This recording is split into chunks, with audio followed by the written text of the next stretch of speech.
Welcome back, guys. So in the last video, we looked at parametric equations, which is, and in particular, how to take two different variables and represent their relationship together using a common parameter. So we used time to look at horizontal and vertical distance of a thrown ball, and we re-represented that as a combination of horizontal and vertical distances on a graph, eliminating the parameter of time visually from this graph. So if we can eliminate the parameter visually, then we should also be able to eliminate the parameter algebraically and look at the equations without that parameter present. So if I want to write a parametric equation in rectangular form, I have to eliminate that parameter basically using a two-step process. And that two-step process is solve for the parameter in one equation and then substitute it back in the other, and that will essentially eliminate that variable. So here are a couple of examples. The first example, I have two linear relationships. I have x defined parametrically in terms of t and y also defined parametrically in terms of t. And all I'm going to do is solve for one of the parameters. So if I take the first equation and I add 1 to both sides and then divide by 4, I'll get that t is 1/4 the product of x plus 1. And then if I take that value for t and I substitute that value back in to the equation involving y, I'll essentially have eliminated it. And if I reduce that down, I'll wind up with the relationship directly from x to y. So I'm eliminating that parameter via substitution. So if you want to, you take a look. If you look at question 2, I have x equals t squared defined parametrically in terms of t squared plus 5, and I have y defined parametrically by 3t. So we can do the exact same process. I can solve for one in terms of another. So if you want to pause the video and try that yourself, you may. I'm going to dive right in and do it. If we look at which of those parameters it's easier to solve and substitute for, it's going to be y. I just have to divide by 3 and I get the value for t. And then I can take that value for t and I can substitute that right in to the relationship involving x. Oop. Here we go. And when I do that substitution, I will get this relationship. So x is equal to y over 3 quantity squared plus 5. And if I reduce that out and solve it explicitly for y, I get y is either the positive or the negative 3 times the root of x minus 5. Okay, so it's pretty direct. Okay. One other example or kind of quirk that can happen, or things that we might run into in the future when we do applications of parametric equations, is if they're both squared. In situations where they're both squared, actually, you know what? Why don't you take a pause the video, see if you can figure out a way to eliminate that parameter and see what you wind up with. So I'll give you a second to pause. Okay, so if you did that, you should have wound up with y is equal to x plus 5, where the value x is on a restricted domain from -3 to 12. That restriction in the domain is important, and we'll talk about exactly how we wind up with that. So the quirk of this one is that both of them are defined parametrically in terms of t squared. That makes things a little bit more convenient for me, because then I only need to solve one of them. Rather than having to solve for t, I only have to solve one of them for t squared. So for example, here I'd get that t squared is equal to x plus 4 by adding 4 to both sides. And then I can substitute that value for t squared into this relationship. I'd get y is equal to x plus 4 plus 1, which is exactly where my x plus 5 comes from. Okay, so then where is this restriction in the domain of x coming from? And the answer to that is this restriction in the parameter. So since the parameter is restricted from -1 to 4, I can see how that affects my input variable here, which is x, by plugging into this equation. So I could get for different values. Now, because t is squared, I'm always going to get a positive number out of that. So if I were to plug in -1, I'll get the same thing as I would have gotten out with 1. So the minimum value is actually going to come from when t is equal to 0.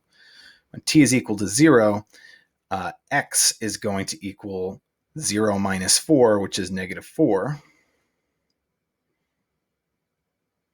And then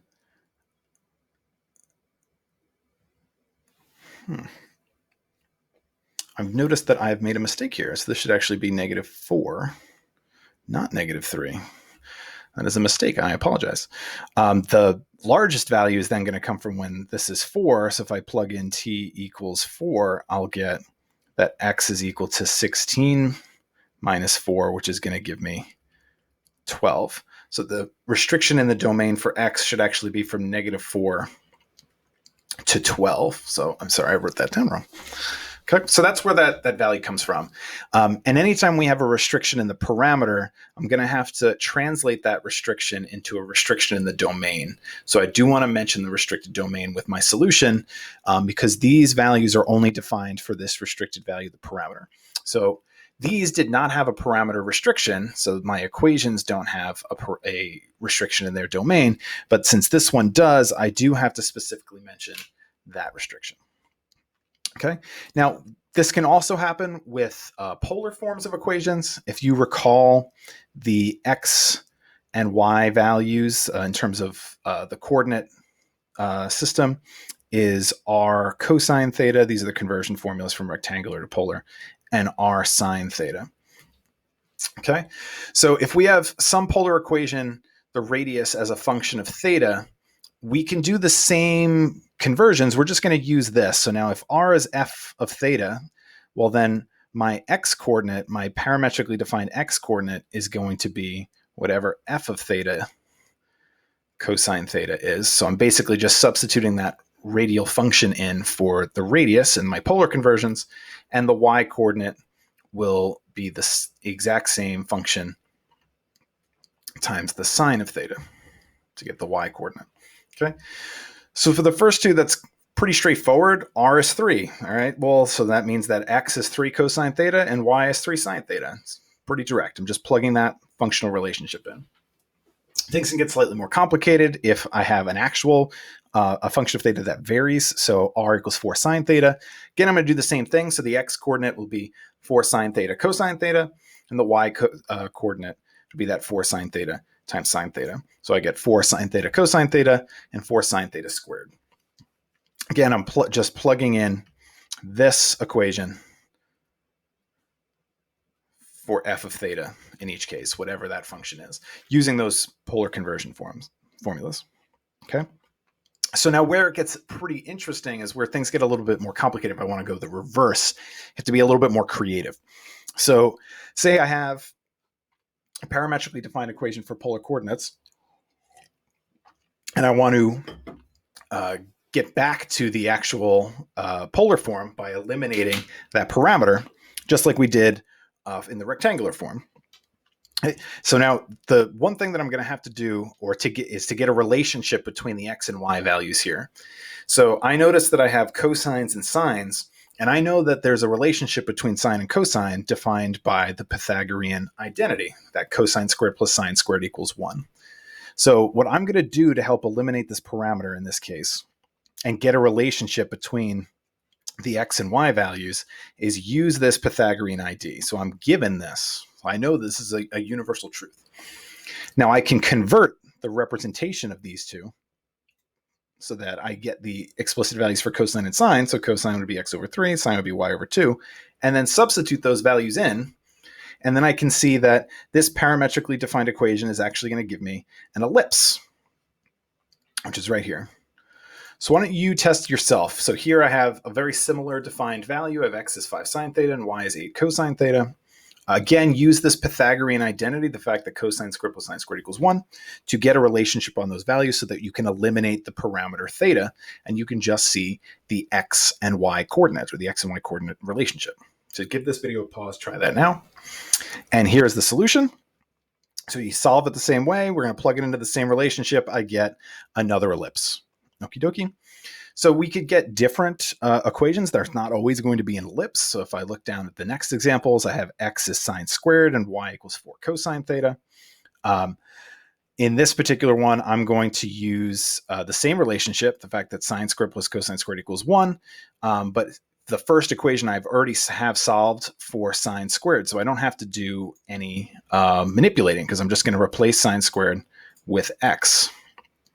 The second equation, we divide by 4, I get y over 4. So when I plug that in, I do have to do some simplifying, get y squared over 16. And then that from this form, it's technically a parabola. So this is in a general form of a conic. And if we rewrite it in its explicit form for y squared, I can see that I am actually going to wind up with a parabola here. If you solve it for y, you'll get plus or minus the square root of 4 times the square root of 1 minus x. You could write it that way as well. That is also perfectly fine. So another acceptable form that you could have written this in is y is plus or minus 4 times the square root of 1 minus x. That's also correct. So either way. Okie dokie. So are we just always going to be using this Pythagorean identity? And the answer is no. It's contextual. It depends on the problem. We've talked about a lot of different trig identities. And if I look at question 14, I see cosine of 2 theta, and then y is cosine of theta. I'm probably going to use a different identity here because now I don't have to relate sines and cosines. I was only using the Pythagorean identity because it's one that relates sine and cosine together. So here I'm looking at cosine 2 theta. I'm probably going to use a double angle identity. And if you recall, cosine of 2 theta, one form of the double angle identity is that it's equal to 2 cosine squared minus 1. Now, I'm picking that one because it has a relationship between the two values I have here, which is cosine 2 theta and cosine theta. So I'd be able to substitute both of those values in to this equation and get an explicit relationship without that value theta. So here, when I do that substitution, I'm going to get x is equal to, and then 2, and if cosine theta is y, this would be y squared minus 1. And that is my substitution in that relationship. That's all I need to do. Okay, so in each of these, when you're trying to eliminate that parameter, you need to be a little bit creative about which kind of trig identity you use if you're dealing with a polar form.